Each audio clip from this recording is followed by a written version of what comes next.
শুনিলে প্রাণ চমকে উঠে। কেন রাসূলকে মুর্শিদকে পাঠাইছে সত্য কথা প্রচার করার জন্য। তুমি কি গোয়া মারা খাইবা না জাহান্নামে যাইবা, এটা রাসূলের দেখা বিষয় না। রাসূল দয়াল নবী দুনিয়াতে আইসা আবু জাহেলরে বুঝাইছে, হ্যাঁ হাতে বুঝে ন এনে রাসূলের কিছু করার আছে। আমরা সত্যটা বাণী পৌঁছাইয়ে দিতেছি, মানলে মানবা না মানলে নাই। কিন্তু বাটফারি সিটারি করলে কষ্ট লাগে, কষ্ট দিও না। আর আল্লাহ বলছে আমাদের মতো লোকদেরকে কষ্ট দিলে তোমরা নিজেরাই কষ্টে জর্জরিত হইবা।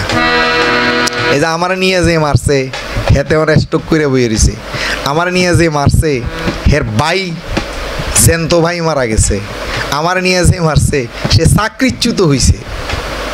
তো ভান্ডারি বিচার করছে না, আমার বিচার এখনও কিন্তু শুরু হয় নাই। আমার মামলা নিম্ন আদালত থেকে জজ কোর্ট থেকে এখন সুপ্রিম কোর্টে আছে, এখনও মামলা আমারটা বিচার কিন্তু দুনিয়াভাবে শুরু হয় নাই। কিন্তু মাওলার মাইরে তার ভাই মরছে, সে নাঙ্গলকোট থানার থেকে অপমানী হইয়া নাঙ্গলকোট থানার থেকে গেছে, তারা চাকরিচ্যুত কইরা তারা নাঙ্গলকোট থানার থেকে নিছে। এর চেয়ে বড় অপমানী কি আর কি মিয়া, আর কি অলি আল্লাহ দেখাইতো।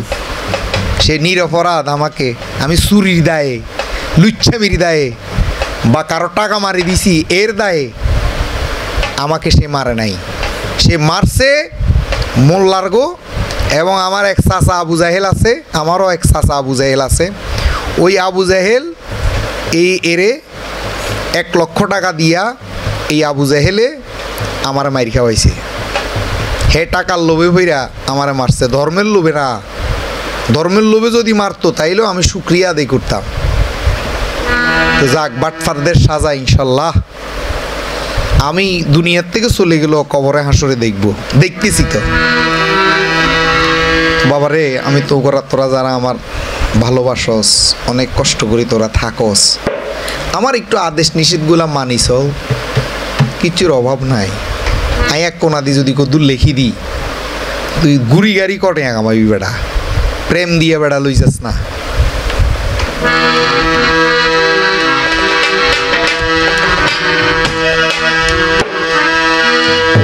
যেখানে সাইর বারামে খানা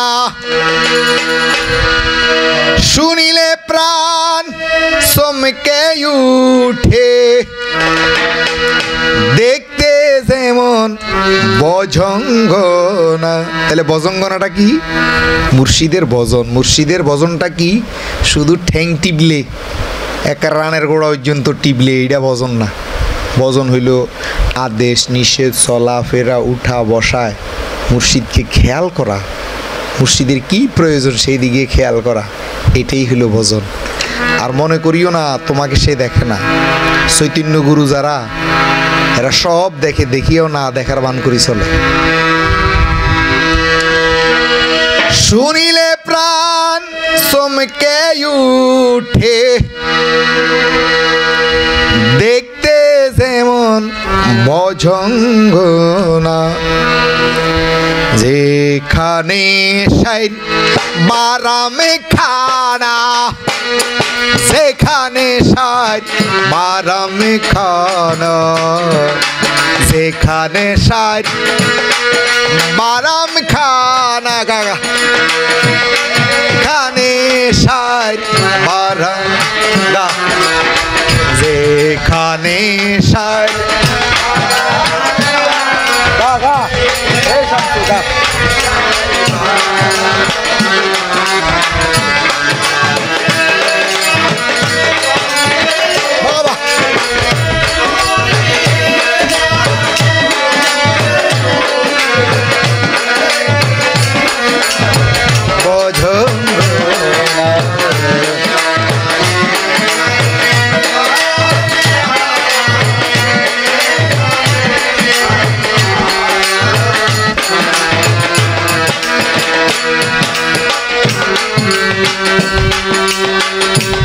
বাহার যা শুইলে প্রাণে মরি,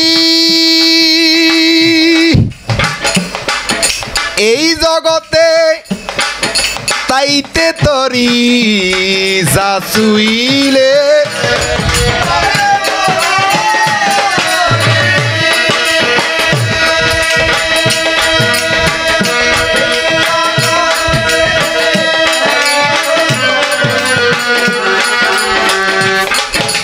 যা ছুইলে প্রাণে মরি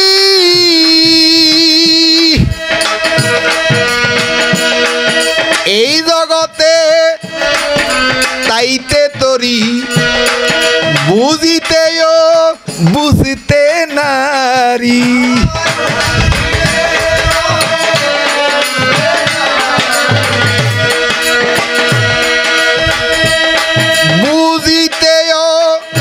বুঝতে নারী তিত্তি কর্মের তাই ঠিকানা যেখানে সার বারাম খানা যেখানে সার বারাম খানা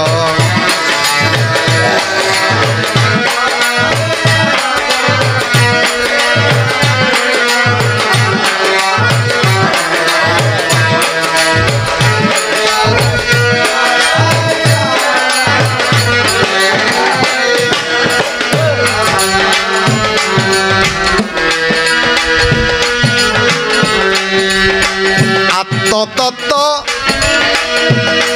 যে জেনেছে দিব্যজ্ঞানী সে হয়েছে আত্মতত্ত্ব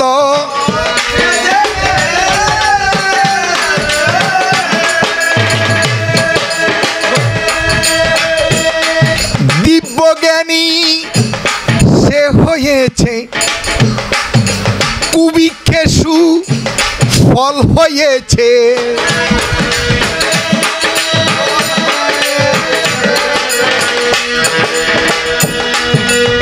যদিও তুমি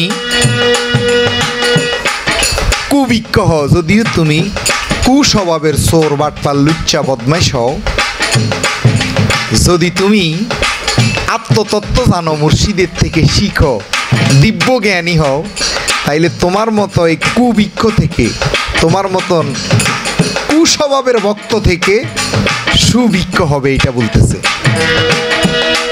কুবিক্ষে সু ফল ফলেছে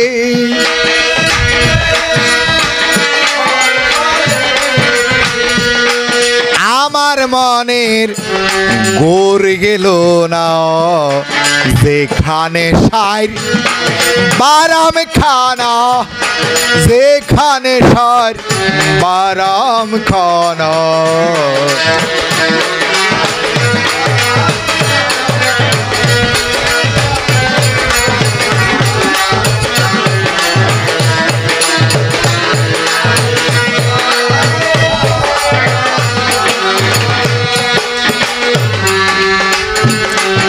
চেতনে উৎপত্তি প্রাণধন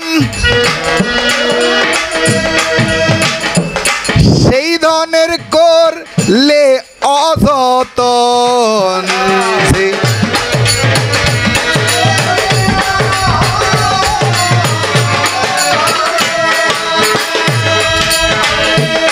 সেই ধনের হলো না যতন অকর্মের ফল পাকায় লালন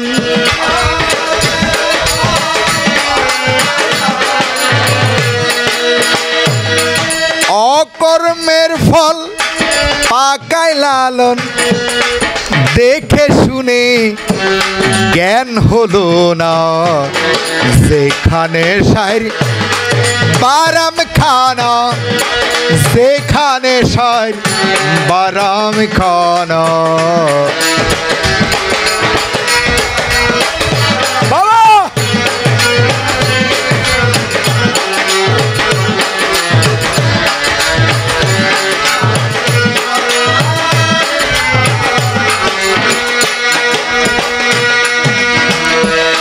শুনিলে প্রাণ চমকে উঠে বাবা শুনিলে প্রাণ চমকে উঠে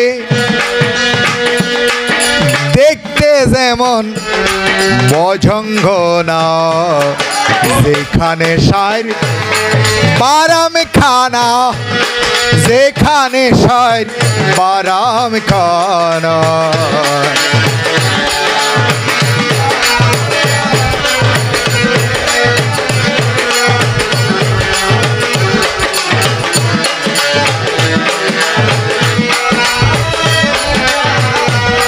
যেখানে সার বারাম খানা যেখানে সার